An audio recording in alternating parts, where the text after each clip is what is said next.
Alright guys, hey, welcome back. Inside the Cage preview fight show. Had a good response on the last show. Thought I'd keep Dave around a little bit, do the inside preview for the Inside the Cage that is coming up February 2nd. UFC 81 Breaking Point. Has some good matchups. Me and Dave are gonna break it down. We're gonna pick 3 fights this time. We're gonna go from the bottom up. 3 fights we're looking at, Jeremy Horn and Nate the Great Marquardt. I mean, this fight, this is kind of interesting because you got Jeremy Horn, that's almost 87 wins. I mean, but 14 losses. And you got Nate, which is Pancrase champion. He's 28-6. He's young, he's strong, and then plus he's a Pancrase champion. I mean, that's hard to say. Yeah, I think for Jeremy, for this fight, he's gonna have to come out and start pushing the pace right away. That's a good point you said, because Nate Marquardt fought, the last fighter was 6 months. Last time he fought was 8 months ago, 6-8 months ago, and he fought the Spider for the title and he lost. And basically he got tired. So it's a good point that Jeremy has pushed pace on this fight. And I think Jeremy has a lot of experience. He's fought a lot of people, a lot of tough people. So I think that's true. I think if he pushes the point, with him. But you know what? Jeremy Horn's coming in at 185. And the thing is, he's been in the UFC a year and a half ago when he fought Chuck Liddell, he fought Trevor Pingley. In his last loss, he's actually coming off a loss. It was kind of weird. UFC brings in guys that are staying winning and stay focused. And it's kind of interesting that he's coming off of a loss from Art of War, and now he's back in the UFC. I think they're trying to build Nate, and I think they're taking Jeremy lightly. I choose Jeremy for this fight, and Jeremy's fought a lot of tough people. Oh, really? You're taking Jeremy for this fight? I'm taking Jeremy for this fight. I'm taking Nate. I'm taking Nate the Great. I personally know the guy, but again, I don't think he wants to lose again. I honestly feel he does not want to lose again. He's taken 8 months off. He's focused again. I heard he's doing good, and he's doing Colorado, and plus he goes to Greg Jackson. We were there for a while. Yeah. That's high altitude stuff. And he's already been training. I think Jeremy Horn's coming in kind of late in his training. I agree, but I think Jeremy's gonna pull it out. I think he's got the experience. I'm not saying that Nate doesn't, but I think Jeremy might catch him with something. Well, there you hear it. Little Dave's gonna go with Jeremy Horn to win this. I'm gonna go with Nate the Great. So I guess got a little thing going here. Yeah. I did I'm 500 on the last show. Yeah. Well, I also said DJ almost knocked out.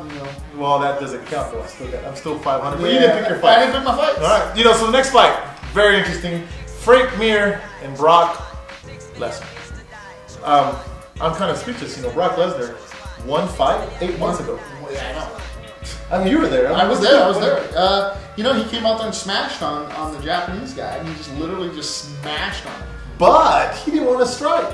Yeah, he just grabbed him. He went straight across, took the guy down, and in other words, that's basically Frank Mir's in well. Yeah, I mean, Brock better be careful. He might be missing an arm too. No, you know what's funny is that if this fight was in California, this matchup wouldn't happen. Yeah, it wouldn't happen. It wouldn't happen at all because the reason why, guys, is Frank Mir has 10 wins, 3 losses, and Brock Lesnar's coming in 1-0, which. He's undefeated. Don't get me wrong. He's really undefeated. But in California, we'll allow this fight down. I just don't think it's a good fight. Do you think the UFC is bringing Brock Lesnar in just to bring that WWE? I think they're bringing him in for that. I mean, he's famous for the WWE, but I just think I just don't think this fight's a good fight. I think it's gonna be either Frank's gonna be laying on the ground, getting mauled. Well, you're thinking about that, but. Brock Lesnar usually weighs at 270, 280. You think he's going to make weight? I mean, Frank Mir is going to be under, 255? I think he'll make weight. I mean, he has that he wrestled for a long time. I mean, not pro wrestling, but he did wrestle. NCAA, yeah. I think he's a state national champion. Yeah. So I mean, I'm sure he can cut the weight. I mean, he has his old wrestling coach with him. So I don't think that'll be a problem. Going back to Frank Mir, he's hadn't fought, his last fight was 6 fights. He's 2-2 right now since his last big win against Big Tim Sylvia, and he broke that arm. Tim Sylvia's a huge guy, but Frank was on that. I mean, he was the champ. He was doing great, and then he had that. Everything just went downhill. Do you think he's gonna? I mean, basically, who you pick on this fight? Frank Mir or Brock Lesnar? I'm gonna say Frank Mir. I'm gonna go with the more experienced guy. I mean, he's 10-3. Brock's coming off one fight. Oh, that's funny you say it because 8 months ago, Brock Lesnar, heard some rumors. I'm in the fight game. I listened to a lot of things, and I hear that last time I heard Brock Lesnar was training with Matt Hughes up there at a military camp, and he was just getting worked by the small guys. Well, I mean, that goes to show you. I mean, pro wrestling, you can tell the guy which way to throw the guy. I'm going to fall this way. That's right. It is predicted. It is predicted who's going to win. Yeah, Brock, it's not going to be predicted. I'm sorry, but you can't predict you're going to get hit in the mouth. It's going to happen.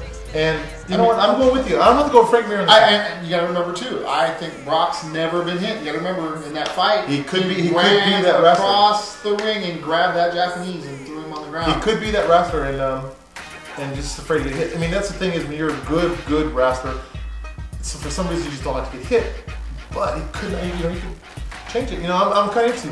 I'm gonna go with Frank. Frank has a good record, and I don't think Frank's gonna lose this one. I honestly think that Frank's gonna prove a point. I think Brock, he's not gonna go under pressure or anything, but I just think it's just the experience. I think Frank Mir's just got too much experience for him. Well, there we go, 1-1. So Jeremy Horn, Nate Marquardt, Frank Mir. So I guess we can go 500 if whoever wins this next fight, which is huge. It's the heavyweight. Huge. You got Tim, the Maine-iac Sylvia, and Antonio Nogueira. 29-4. This, I had to go to Nogueira. I mean, Nogueira's fought everybody in Japan. And I'm gonna go with Nogueira too because look, Frank Mir caught Tim in the arm bar, tore his arm almost off. And that's the thing. Nogueira has fought Fedor twice. He's basically 1-1. He's fought Josh Barnett. He's 1-1 with Josh Barnett. Josh Barnett ain't no joke. I mean, he's a great down guy, and he's hard to take down. And then, what's interesting, he fought Heath Herring 3 times and won all 3 matches. So there's never going to be a rubber match with Nog and Heath Herring, which is pretty cool. I mean, I don't want to see another 4, but Heath Herring's just as big as Tim Sylvia. Yeah, I honestly think Antonio is going to just take him down. I mean, he's just tough. Yeah. Tough. And then you got Tim Sylvia's 26-3. This is a really good matchup. But Tim Sylvia's on a low right now. I mean, he wants that belt back, and he's probably won that belt more than anybody. He's basically a Hall of Tim Sylvia, I'm sorry to say, guys, but Tim Sylvia is probably going to be a Hall of Famer. I mean, he's won that title back, and he's lost to Randy Couture, but I see that Tim Sylvia's going to win that game. I don't think Tim's going to win. I'm going to go with Antonio. I honestly think he's going to get him down to the ground. I mean, I've seen Antonio Nogueira get beat down. I mean, he can take a lot of beatings and then he comes back. But then you got to look at Tim. He's huge. He got some good sprawl. He got some good takedown defense. You know what? I don't think he's going to shoot on him. I think he's going to push him up against the cage like Randy did and take him down from there. Good point. But Munson was shooting. Tim Sylvia almost got a triangle choke on him. Yeah, but he's not dealing with a jiu-jitsu expert. He's dealing with a wrestler. I'm gonna stick with my answer. I think I'm gonna stay with Big Tim. I know there's a lot of people, a lot of heated things that they don't really admire Tim, but you know what? I think it's a Hall of Famer in the making. I think he's gonna win this and win that title. He's beat Arlovsky twice. Yeah. But he hasn't beat him twice. No, he fought him twice. He fought him twice. Yeah. He lost one because Arlovsky caught him with not a heel hook, but a Achilles lock. So I'm